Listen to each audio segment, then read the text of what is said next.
वास्तव में ये बात हम स्पष्ट कर दें, हम भी असीमित कथा करते हैं, रुकावट वाली हमसे कथा होती नहीं। और उसमें भी ऐसा होता है कि ठीक है वैसे तो कथा है, पर हमको वृंदावन से बाहर भेजने का मन नहीं करता ठाकुर जी को। और रास की कथा के बाद फिर ठाकुर जी को जाना पड़ता है, मथुरा जाते हैं, फिर द्वारिका जाते हैं, फिर वहां जाकर रुक्मणी विवाह होता है, तो उससे मैं थोड़ा बचता हूं। लेकिन कथा क्रम है वो तो करना ही पड़ेगा। वैसे देखिए, कथा का क्रम पूरा करते हैं सारे विप्रदेव जो यहां बैठ के पाठ कर रहे हैं, क्रम पूरा ये करते हैं, पर उस क्रम की भाव पूर्ति यहां से होती है। तो आइए अब आगे के क्रम में चलें। भगवान ने रास विहार किया और रास विहार के उपरांत ठाकुर जी ने केसी आदि राक्षसों का वध किया।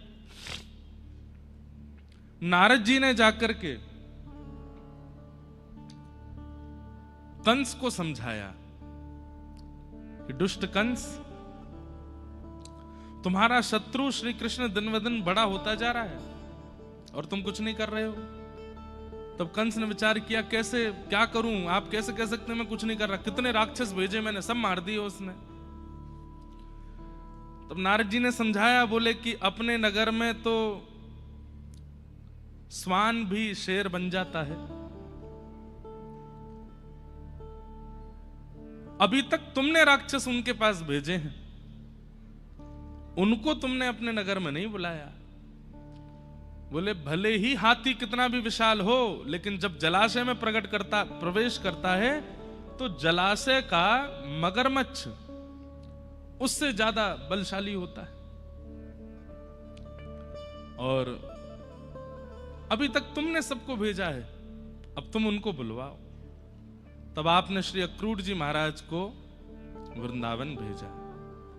अक्रूर जी महाराज वृंदावन गए। वृंदावन जाकर के नंद बाबा, यशोदा मैया सबसे अनुग्रह किया कि कंस ने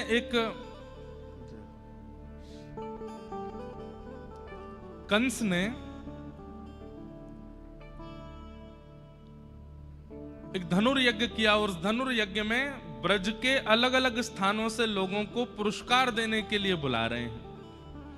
उसी बीच आपके दोनों पुत्र कृष्ण बलराम को पुरस्कृत करने के लिए बुलाया गया है, आप पधारो। यशोदा मैया बोली, मोह तो अपनो लाला ना भेजनो, कोई पुरस्कार ना चाहिए।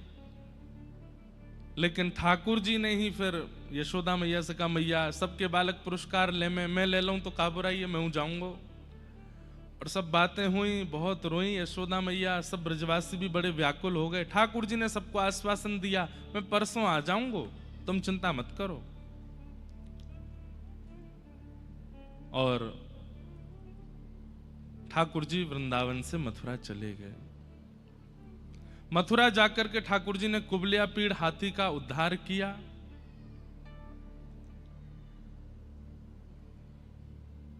कुबलिया पीड़ हाथी का उद्धार किया, कुब्जा का उद्धार किया।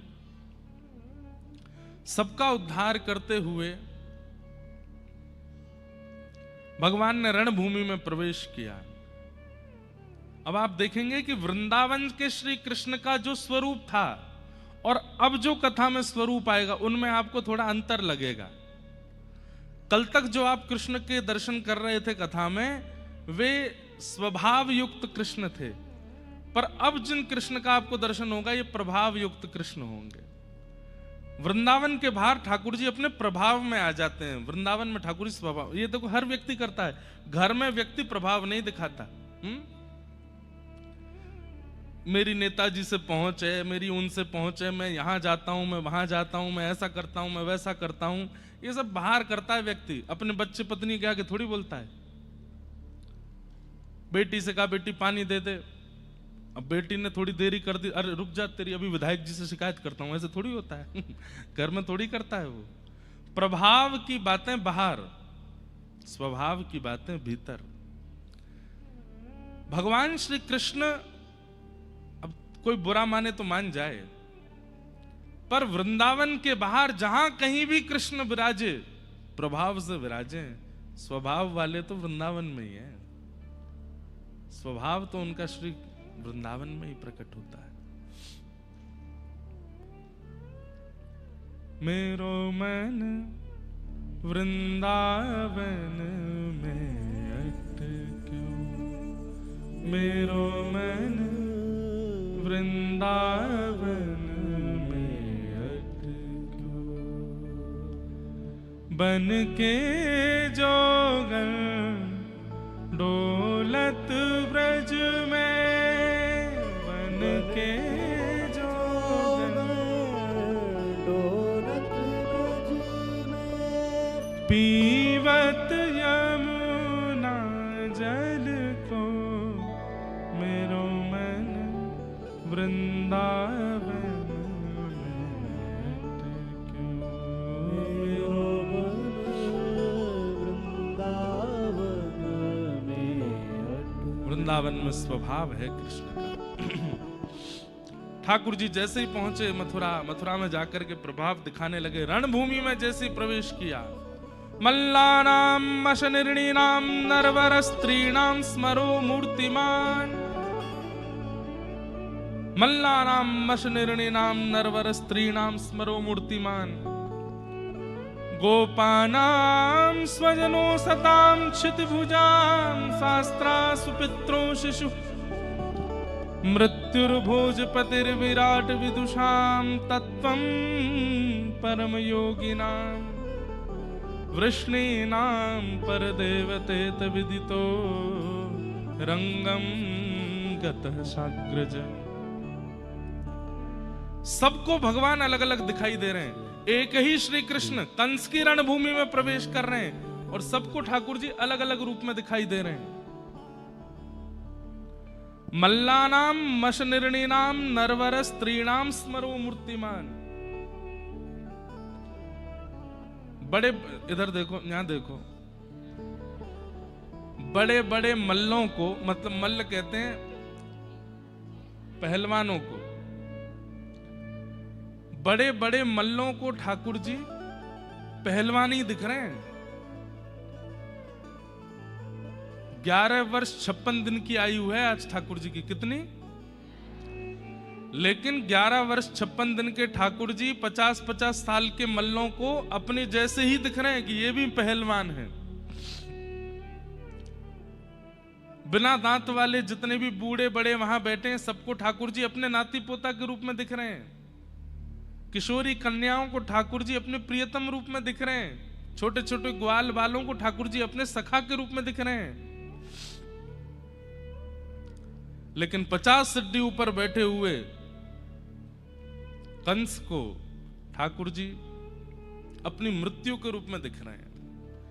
भगवान की सुंदरता का इतना वर्णन किया गया भागवत जी में, रामायण में राम जी का, लेकिन दुर्भाग्य देखो कंस को इतने सुंदर श्री कृष्ण में भी मृत्यु दिख रही है, और रावण को प्रभु श्री राम में अपनी मृत्यु का दर्शन होता है। इतने सुंदर ठाकुर जी होते हुए भी उनको सुंदर दिखाई नहीं दिए। इसका अभिप्राय क्या है? ये जो भगवान कहते हैं, ये यथामाम प्रपद्यन्ते तांस तथैव भजाम्यहम्, मुझे जो जैसे भजता है मैं उसे वैसे ही मिलता हूं। आपने ठाकुर जी को केवल देने वाला समझ रखा है। विपत्ति आएंगी तो देंगे, पैसे घट जाएंगे तो देंगे। तो ठाकुर जी आपके सामने सेठ साहूकार से ही आएंगे। आपने ठाकुर जी को काल रूप मान रखा है कि मैं कुछ भी गलत करूंगा तो दंड देने का अधिकार ठाकुर जी का है, वो ऐसा कर देंगे, वो ऐसा कर देंगे। तो ठाकुर जी आपके लिए दंड पानी बन करके आएंगे। लेकिन आपका ठाकुर जी के प्रति वात्सल्य भाव है, वो तो नेक्स्ट से लाला है। गुजराती में एक पद गाती हैं मीराबाई, कानूडो सुजाने मारी प्रीत। किसी ने मीराबाई से कहा कि हे मीराबाई, अच्छा मीराबाई की एक बात देखेंगे आप, उनके पद मारवाड़ी में मिलेंगे, उनके पद गुजराती में मिलेंगे और उनके पद हिंदी में भी, क्योंकि बाईसा राजस्थान में रही, फिर वृंदावन में भी रही और फिर गुजरात में रही, तीनों भाषा में। मीराबाई कहती हैं कि कानूड़ा कन्हैया मेरी प्रीत कैसे समझेगा? क्यों? बोले वो तो छोटा सा लाला है ना, और छोटे से लाला को क्या पता होता है। अब माँ कितना भी प्रेम करे, कितना भी दुलार करे, बालक की कभी मूड में आ जाती है तो अपने छोटे छोटे नाखून से ऐसे मार भी देता है। अब उस समय माँ उसको कहे, अरे समझता नहीं, इतनी जोर से लगा दी। अब छोटा बच्चा क्या जाने कि इससे लगती है। कई बार बच्चे थोड़े हाथ पांव चलाना शुरू कर देते हैं तो पिताजी में ही धर देते हैं जोर से। अब उस समय पिता अगर गुस्सा करे तो ये पिता की गलती है, भाई वो बालक है। मीराबाई वही कहती हैं कि किसी ने कहा तुम इतना प्रेम करती हो, इतने पद गाती हो, इतना नाचती हो, इतना घूमती हो, इतना रोती हो, और फिर भी कन्हैया आते नहीं। तो बाई सा कहती है उनको दोष मत दो, छोटे लाला है ना, वो क्या जानेंगे कि मैं कितना प्रेम करती हूं। ये तो मेरा स्वभाव है कि मैं प्रेम करूं। सबको ठाकुर जी अलग अलग रूप में दिख रहे हैं, और इससे ये बात सिद्ध होती है कि आप जैसा विचार करते हैं ठाकुर जी वैसे ही दिखेंगे। किसी ने कहा ठाकुर जी का रूप कैसा है, बोले जैसा बना लो वैसा है, जैसा आप चाहोगे वैसे हैं ठाकुर जी। पंढरपुर चले जाओ तो वही ठाकुर जी ऐसे खड़े हैं, नाथ द्वार चले जाओ तो वही ऐसे खड़े हैं, वृंदावन चले जाओ तो वही ऐसे खड़े हैं, तिरुपति वेंकटेश भगवान का दर्शन करने चले जाओ तो वहां ऐसे खड़े हैं, द्वारिकाधीश चले जाओ तो वहां ऐसे खड़े हैं, बद्रीनाथ चले जाओ तो वहां तपस्या में बैठे हैं, उडुपी दक्षिण भारत में उडुपी कृष्ण के दर्शन करने जाओ तो वहां ठाकुर जी ऐसा सुना हमने कि ऐसे हाथ में मक्खन है चन क्या है, मैंने दर्शन नहीं किए, हमने किए हैं गुरुवायूर भगवान, वहां पे भी छोटे से गोपाल जी हैं, ऐसे टेढ़े मेढ़े से होके खड़े हैं, हाथ में सुंदर मक्खन ले रखा है, चंदन का श्रृंगार होता है वहां पे, बहुत सुंदर दर्शन है। पद्मनाभ चले जाओ तो वहां लेटे हुए हैं आसन पर, जगन्नाथपुरी चले जाओ तो वहां पर भुजा आगे करके पिघले हुए हाथ हैं। गोस्वामी तुलसीदास जी महाराज दर्शन करने गए, जगन्नाथ जी को देखते ही रोने लगे और तुरंत भागे मंदिर से। किसी ने पूछा आप क्यों जा रहे हैं, बोले कि मैंने ऐसे परमात्मा का तो चिंतन कभी नहीं किया था, इनके हाथ नहीं है, इनके पैर नहीं है, इनका मुख नहीं है, मैं कैसे देख सकता हूं इनको। कहा मैं अपनी स्तुतियों में गाता हूं, नव कंज लोचन कंज मुख कर कंज पद कंजारुण, कंज मतलब कमल, नव कंज लोचन, ठाकुर जी के नेत्र कैसे, बोले कंज यानी कमल जैसे, नव कंज लोचन कंज मुख कर कंज पद कंजारुण, सबकी उपमा कमल से दी है जिनकी मैंने, वो यहां कैसे बैठे, मैं इनका दर्शन नहीं करूंगा। अर्धरात्रि में राघव जी प्रकट हो गए, राम जी प्रकट हो गए, तुलसीदास जी ने प्रणाम किया, बोले तुमने हमारे जगन्नाथ भेष का दर्शन क्यों नहीं किया, बोले भगवान ऐसे रूप का मैंने चिंतन कभी नहीं किया, तो आपने ये रूप धारण क्यों किया, ये कौन सा रूप है बिना हाथ पैर वाला। राम जी बोले तुमने कभी नहीं किया ऐसे रूप का चिंतन, बोले नहीं, बोले किसने लिखी है चौपाई,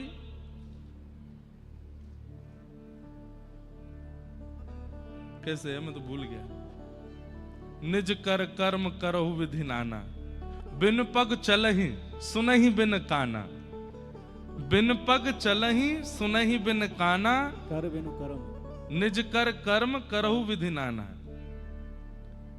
बिना पैर के जो चलता है, बिना कान के जो सुनता है, बिना हाथ के जो सब कुछ कर देता है, ऐसे है प्रभु श्री राम। किसने लिखा ये, गोस्वामी जी को तुरंत याद आया, बोले अरे सॉरी प्रभु मैं तो भूल ही गया था, बोले ये वही रूप है, जाओ दर्शन करो, बिना हाथ के हम भोजन करते हैं। और जगन्नाथपुरी में एक बात और है, कभी दर्शन करने जाइए, और दर्शन करने कभी क्या जाओ, हमारे साथ चलो, 17 सितंबर से 17, 18, 19, 20, 21, 22, 23, 17 या 18 से कथा है जगन्नाथपुरी में, और वहां अभी सितंबर में, इसके बाद खरगोन है, खरगोन के बाद जगन्नाथपुरी, और वहां इतना सुंदर महाप्रभु जगन्नाथ जी का स्कंद पुराण में जो महात्म है, गीत गोविंद के जो भाव हैं, सबको सुनाएंगे वहां आप देखेंगे महाप्रभु जगन्नाथ जी बैठे हैं कम से कम 3-4 द्वार भीतर, और जहां गरुण स्तंभ लगा है वहां से सब लोग दर्शन करते हैं। गरुण स्तंभ के पीछे, गरुण जहां से सब लोग दर्शन करते हैं उसके पीछे भोग घर है, जहां पे ठाकुर जी की सब प्रसादी रखी जाती है। जगन्नाथ प्रभु अंदर बैठते हैं और कम से कम 3-4 आंगन पार करने के बाद तब वहां भोग रखा जाता है, तो मैंने एक बार पुजारी जी से पूछा, मैंने एक बार बताओ, मैंने कि भोग सामने रखा जाता है, किसी के घर भी जाए तो सामने टेबल पे वो लोग सब सजा देते हैं, पर उसके बाद एक प्लेट ला के दी जाती है, उसमें एक एक सामान धर दिया जाता है, जैसे खाओ। ऐसे कौन खाता है, कितना अजीब लगता होगा। बोले कि यहाँ यही है कि महाप्रभु जगन्नाथ जी अपनी आजान बाहु कर लेते हैं और फिर ऐसे खाते हैं, दूर से ही आंगन से ले ले करके सब पाते हैं। उतनी देर बीच में जाने का किसी को अनुमति नहीं है। 5-6 आंगन छोड़ के भोग रखा जाता है, आजान बाहु होकर के ठाकुर जी पाते हैं। तो जैसी आपकी भावना वैसे ठाकुर जी हो जाते हैं। इसलिए भावना शुद्ध रखो। कंस की भावना में वो मृत्यु स्वरूप हैं, तो अत्यंत सुंदर श्याम सुंदर भी उसको मृत्यु के जैसे दिखाई दे रहे हैं। जिन श्री कृष्ण को देख करके गोपियां कहती हैं अक्षणवताम फलमिदम न परम विदाम, और उन श्री कृष्ण को कंस देख करके घबरा रहा है, ये कैसे हो सकता है?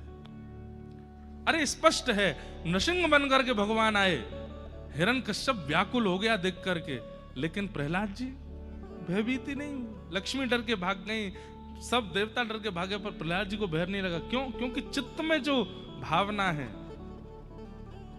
उसके अनुसार ठाकुर जी। मुझे तो कभी कभी लगता है राधा रमन जी हमको काले दिखते हैं, बिहारी जी हमको काले दिखते हैं, राधा वल्लभ जी हमको काले दिखते हैं। ये जब तक काले दिख रहे हैं समझो अभी तक हमारे चित्त में भक्ति प्रकट नहीं हुई। जिस दिन ये नीले नीले दिखने लग जाएं समझो कि अब प्रेम प्रकट हुआ है, अब हमारा चित्त शुद्ध हुआ है। क्योंकि ठाकुर जी कारे थोड़े हैं, ठाकुर जी सांवरे हैं, ठाकुर जी नीलमणि हैं।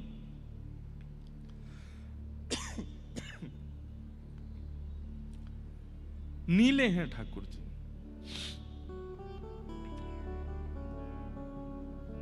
भगवान ने मल्लों के साथ युद्ध किया, 50 सीढ़ियों पर छलांग मार करके दोनों भुजाओं से कंस को उठा करके पृथ्वी में जैसे ही पटका, प्राण निकल गए और पूरे मथुरावासी आनंद करने लगे, उत्सव मनाने लगे। कंस को मार दिया भगवान ने। बोलो कंस मर्दन भगवान की।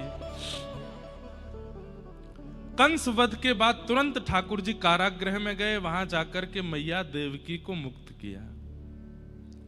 देवकी मैया ने लाला को हृदय से लगाया, बोले अब मुझे छोड़ के मत जाइयो। ठाकुर जी बोले ना जाऊंगा मैया, तेरे पास ही रहूंगा मैं। भगवान उग्रसेन नाना को राज्य गद्दी पर बिठाते हैं, कंस के पिता को, और उग्रसेन को राज्य गद्दी पर बिठा के स्वयं सांदीपनी गुरुकुल पढ़ने के लिए जाते हैं। कहां पे? उज्जैन, अवंतिका। वहां ठाकुर जी पढ़ने के लिए आए। सोचो आजकल बच्चे 3 साल की उम्र में स्कूल जाना शुरू कर देते हैं। ठाकुर जी पता कितने साल के गए थे? 11 साल 2-3 महीना के हैं, तब ठाकुर जी पहली बार विद्यालय पढ़ने गए। इससे प्रेरित मत हो जाना, पर ये अभी एक नया ट्रेंड चला है। हमारी भी बहनें हैं, उनके बच्चे भी बहुत छोटे छोटे स्कूल जाते हैं, तो हम तो कहते हैं इतनी जल्दी क्यों भेज देते हैं? 2-2.5 साल में तो ढूंढने लगते हैं स्कूल में भेजना है अब इसको। कम से कम 5 वर्ष तक तो बालकों का मानसिक विकास घर पर ही करना चाहिए। उनको खिलाओ पिलाओ, ये तो शास्त्राज्ञा है। लालयेत 5 वर्षाणि 10 वर्षाणि ताड़येत प्राप्ते तु 16 वर्षे पुत्रम मित्रवदाचरेत। शास्त्राज्ञा है कि 5 वर्ष तक जितना हो सके बच्चे को पढ़ाई वढ़ाई दूर रखो, माता पिता से दूर रहना नहीं चाहिए, जितना हो सके माता के साथ ही रहना चाहिए। और 5 वर्ष का जब वो हो जाए तब 10 वर्षाणि ताड़येत, कम से कम 15 साल की उम्र तक खूब उसको पढ़ाओ लिखाओ, डांटो, और जरूरत पड़े तो मारो भी। ताड़येत स्पष्ट लिखा है। लेकिन जैसे ही प्राप्ते तु 16 वर्षे, 16 वर्ष का जैसे ही हो जाए, पुत्रम पुत्री मित्रवदाचरेत, फिर पुत्र के साथ पुत्री के साथ मित्र का आचरण करना चाहिए। उसके बाद ना डांटो ना मारो। कभी कभी जरूरत पड़े तो थोड़ा बहुत क्रोध जरूर कर दो, पर मारना नहीं चाहिए 16 के बाद। कितना सुंदर है देखो। लेकिन हम लोग पता नहीं कौन सी स्थिति में जा रहे हैं। 3-3, 2-2 साल के बच्चे स्कूल जाते हैं, फिर वो घर आकर के उल्टे सीधे पंजाबी गाने सुनते हैं, उल्टे सीधे क्या बताएं अब आपको। बच्चों की स्थिति ऐसी हो गई है, पहले भजन कीर्तन सुनकर के भोजन करते थे, आजकल भद्दे गाने सुनते हैं। उसके बाद उस पे वो तो बहुत बड़ी कृपा है, अभी ये जब से राधा गोरी गोरी आया बच्चे खूब गाते हैं, खूब सुनते हैं। नहीं तो छोटे छोटे बच्चे ऐसे गंदे गंदे गानों को सुनते हैं, क्या बताऊं, उसका अर्थ भी नहीं पता उनको।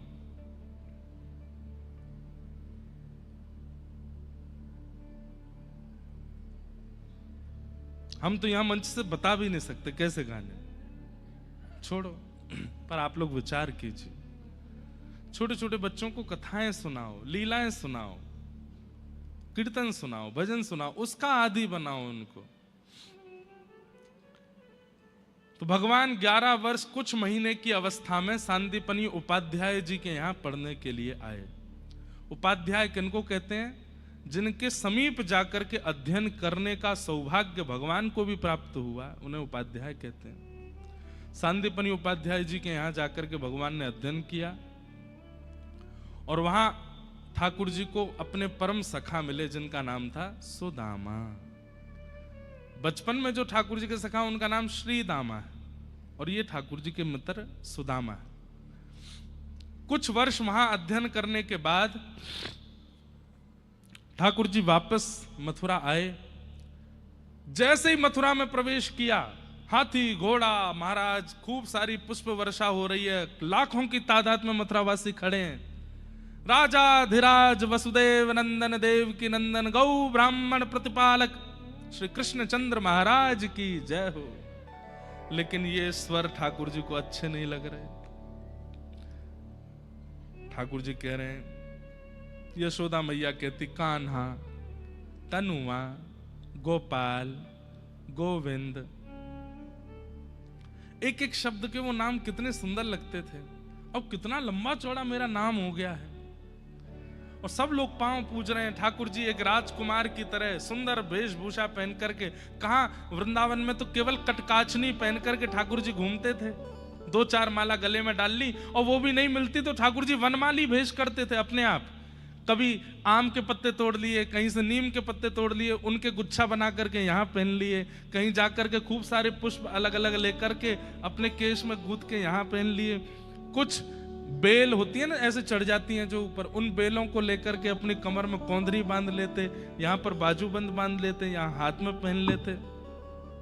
खूब सारी घास लगा लेते चारों तरफ और इधर, और फिर उसके बाद गैयाओं को बुलावे वाली जो श्रृंगी है वो बजाते, तो गैया पूंछ उठा के दौड़ के आती, और ठाकुर जी मानो गैयाओं से कहते कि मैंने इतनी सारी हरी पत्ती लगा रखी हैं, और कहां पाओगी, मेरे ऊपर तो चर ले। सब गैया ठाकुर जी के पीछे भागती। ठाकुर जी कभी टीला पे चढ़ गए, कभी पेड़ पे चढ़ गए, गैया सब चारों तरफ से घेर के खड़ी हैं।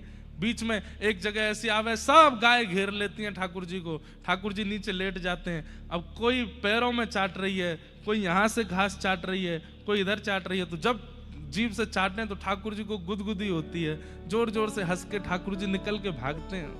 ऊपर से नीचे तक गैया की जीभ के रसायन से अभिषेक हो जाता है ठाकुर जी का, और फिर ठाकुर जी अपना मुंह पहुंच करके फिर घूमते हैं। लेकिन अब राजा बन गए, राजकुमार हो गए।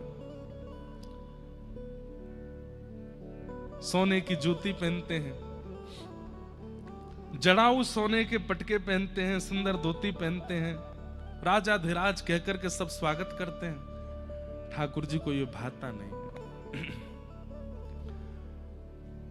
वापस लौट करके ठाकुर जी जब आए, देवकी मैया ने अपनी गोद में बिठा लियो, मेरो लाला जन्म लेती चलो गो वृंदावन, माते आयो चलो गो विद्यालय, अब मोह छोड़ के मत जाइयो कहीं भी। ठाकुर जी बोले ना मैया अब नहीं जाऊंगा। लेकिन देवकी मैया के इस अंक से लगते हैं, पर याद आ रही है यशोदा मैया की।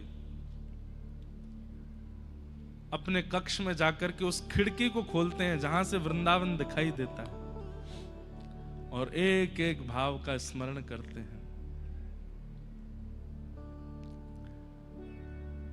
बहुत रुदन करने लगे ठाकुर जी वृंदावन की याद में। तो मैया ने उद्धव से कहा तुम जाकर के समझाओ। और उद्धव जी जाकर के ठाकुर जी से कहते हैं नाथ आप क्यों ऐसे हो रहे हैं? आप परमात्मा हैं, आप ईश्वर हैं, आप भगवान हैं। ये मोह होना, आसक्ति होना, व्याकुल होना, ये मानवों का धर्म है। आप परमात्मा हैं, आप मुक्त रहते हैं, आप ऐसे क्यों हो रहे हैं? ठाकुर जी बोले उद्धव, मैं ज्ञान के पाश में नहीं बंध सकता, मैं वैराग्य के पाश में नहीं बंध सकता, पर पता नहीं मुझे ऐसा लगता है मैं प्रेम के पाश में बंध जाता हूं। प्रेम की रस्सी मुझे बांध लेती है। उद्धव जी सुन के जोर से हंसने लगे, बोले ये सब क्या है? प्रेम प्रेम कुछ नहीं होता ठाकुर जी, आप कहां विचार कर रहे हैं? भगवान बोले तुझे कभी प्रेम हुआ नहीं, इसलिए ऐसे बोल रहा है। बंधुओं, उद्धव अति प्रिय हैं भगवान के। उनके लिए कहा जाता है वृष्णीनाम प्रवरो मंत्री कृष्णस्य दैत सखा। हमारे पास तो एक के बाद एक कथा है। जगन्नाथ जी का भाव सुनना हो तो सितंबर वाली कथा में आ जाना। और उद्धव जी के बारे में अगर जानना है तो 10 अक्टूबर से लेकर के 16 अक्टूबर तक बद्रीनाथ में कथा है, वहां सुनने आना, वहां सुनाएंगे, क्योंकि उद्धव जी वहीं बैठे हैं, आज भी हैं उद्धव जी वहां पे। तृतीय स्कंद में भागवत में भगवान कहते हैं कि उद्धव कौन है? बोले मैं ही हूं उद्धव, ये कोई अलग नहीं है। श्री कृष्ण का, पर ब्रह्म का जो ज्ञान है वही उद्धव के रूप में विराजमान है। पर भगवान ने कहा कि उद्धव ज्ञानी तो बहुत है, प्रेमी बिल्कुल नहीं है, इसको प्रेमी बनाना पड़ेगा। अच्छा एक बात और बता दें आपको, बाद में हो सकता है जल्दी जल्दी में कथा पूरी करनी पड़े। यदुवंशियों में सबको श्राप लगा, 2 लोगों को छोड़ के। एक तो उद्धव और दूसरे हैं वज्रनाभ। जिन वज्रनाभ ने फिर वृंदावन को पुनः स्थापित किया, और गोविंद देव जी, गोपीनाथ जी, मदन मोहन जी, ये 3 स्वरूप तो वज्रनाभ नहीं बनवा करके विराजमान किए। और भी कई हैं। मथुरा में जन्मभूमि के पास में केशव देव जी का मंदिर है। कभी जाइए मथुरा, जन्मभूमि जाते हैं, जन्मभूमि तो सब जाते हैं, पर वहीं पीछे ही केशव देव जी का चतुर्भुज रूप मंदिर है, उसका उनकी स्थापना वज्रनाभ ने की। गोवर्धन में श्री हरिदेव जी हैं, उनकी स्थापना वज्रनाभ ने की। और आश्चर्य की बात बताएं, ये जितने रूप हैं, गोविंद देव जी, गोपीनाथ जी, मदन मोहन जी, हरदेव जी, मथुरा वाले कौन से बताए थे मैंने? केशव देव जी, मैं खुद ही भूल जाऊं, बूढ़े होते जा रहे हैं ना अब दिन ब दिन।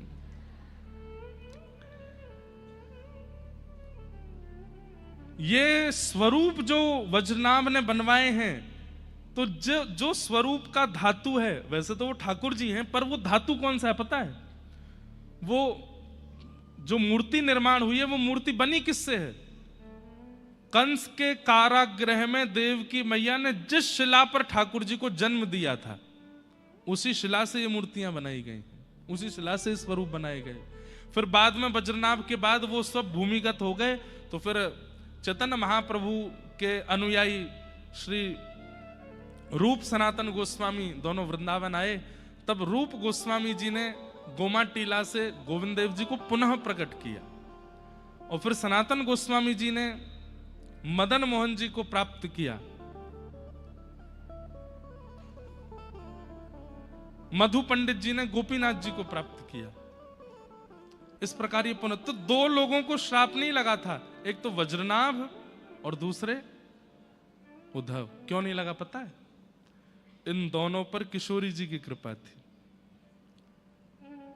उद्धव को अभी भगवान वृंदावन भेज देंगे, 6 महीने तक उद्धव किशोरी जी के चरणों में रहता है, और वहां किशोरी जी इनको प्रेम सिखाती हैं, और तब आशीष दे करके भेजती हैं, कालांतर में यदुवंशियों के ऊपर एक पहाड़ गिरेगा, वो तुमको स्पर्श नहीं कर पाएगा। इसी कारण से उद्धव बच गए।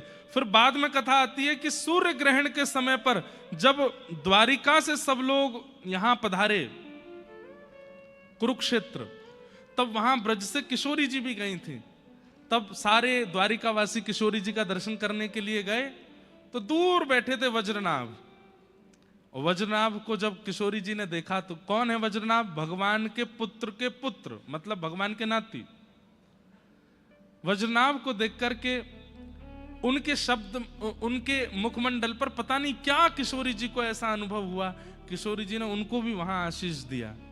यदुवंशियों के ऊपर जो एक ब्रह्म शाप लगेगा उसका प्रभाव तुम पर नहीं होगा, क्योंकि ठाकुर जी के जाने के बाद सब ब्रजवासी भी अंतर ध्यान हो जाएंगे। तब व्रज की रक्षा कौन करेगा?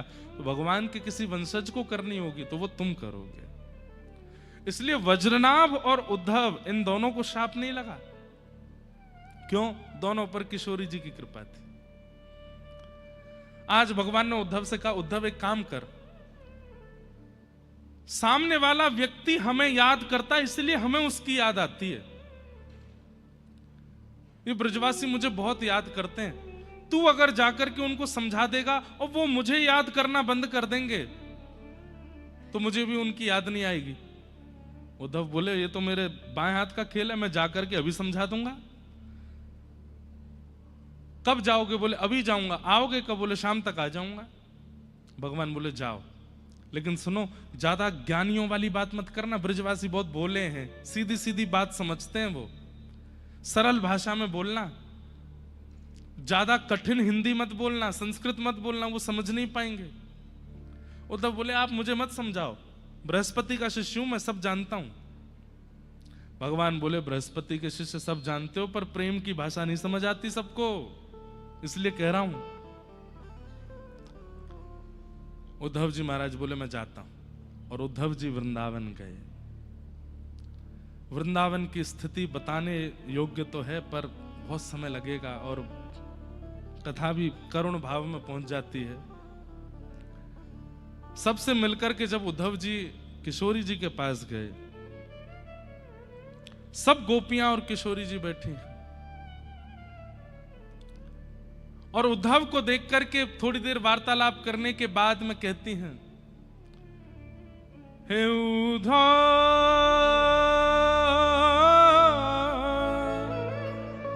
मत आइयो समझाने, जाके कांटा लगे सो ही जाने, जाके कांटा लगे सो ही जाने। उद्धव,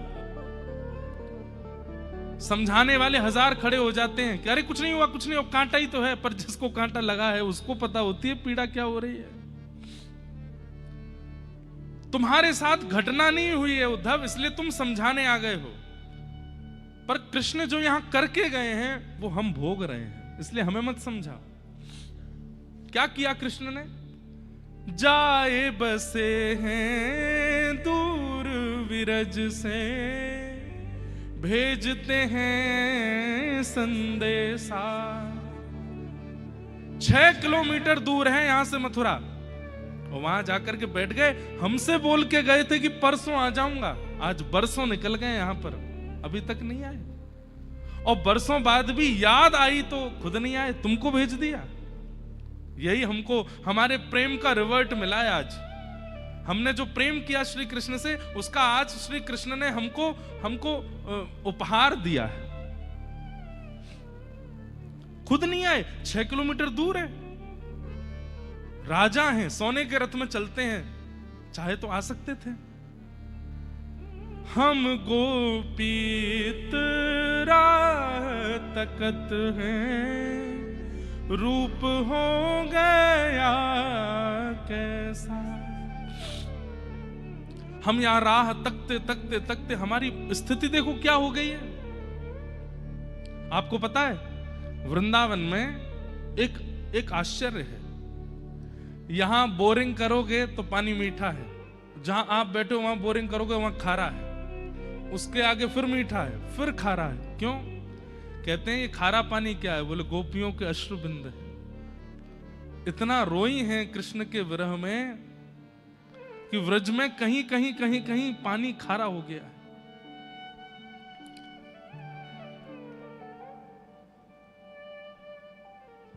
हम गोपीत राह तकत है, रूप हो गया कैसा। और उद्धव यदि हम पर दया नहीं आई हो तो कम से कम यशोदा मैया पे तो दया कर लेता कन्हैया। पथराई मैया की अखियां, दर्शन उसका पाने जाके, कांटा लगे सूही जा। मोर मुकुट वैजयंती माला, उसको दी जो जाए। कहियो असुअन जल सो यमुना, खारी ना हो जाए।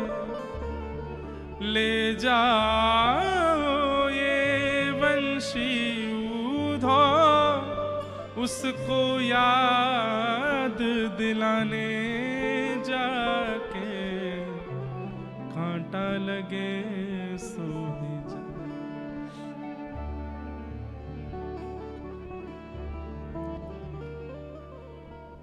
ये तो एक भाव हमने सुना दिया, पर उद्धव गोपी संवाद इतना अद्भुत है, अत्याद्भुत है। मधुपक तब बंधो मास्पृशांघ्रिम सपत्न्या, कुचविलुलित माला कुंकुमश्मश्रुभिर्नः, बहतु मधुपतिस्तन मानिनी नाम प्रसादम, यदु सदसि विडम्ब्यम यस्य दूतस्त्वमिद्रिक। हम समय में बहुत बंध जाते हैं, नहीं तो हमारा मन तो इतना करता है सुनाने का। गोपियां, और ये गोपी नहीं, एक बड़ी अद्भुत बात है, जहां कहीं भी गोपियों की स्तुति है ना, सब जगह लिखा है गोप्य ऊंचू, बहुवचन, बहुत सारी गोपियां बोल रही हैं। पर एकमात्र उद्धव गोपी संवाद में जो भ्रमर गीत है वहां लिखा है गोपी उवाच, एक गोपी बोल रही है। और वो एक गोपी कौन है? राधा रानी, किशोरी जी कह रहे। उद्धव जी को समझा करके भेजा। उद्धव जी ठाकुर जी से कह के गए थे मैं शाम तक आ जाऊंगा, और कितने दिन बाद लौट के गए? 6 महीना बाद। और 6 महीना बाद जब ठाकुर जी के पास गए, बड़ी बड़ी दाढ़ी हो गई है, जटा बन गई है। ठाकुर जी बोले उद्धव तू ये, तू तो कह रहा था शाम तक आ जाऊंगा, अब क्या हुआ? भगवान आपके लिए ब्रह्मांड नहीं है, मथुरा नहीं है, द्वारिका नहीं, सब छोड़िए, चलिए मेरे साथ। आपके लिए एक ही स्थान है इस पूरे ब्रह्मांड में, और वो है व्रज। इन ब्रजवासियों से अधिक आपसे कोई प्रीति नहीं कर सकता, आप वृंदावन चलो।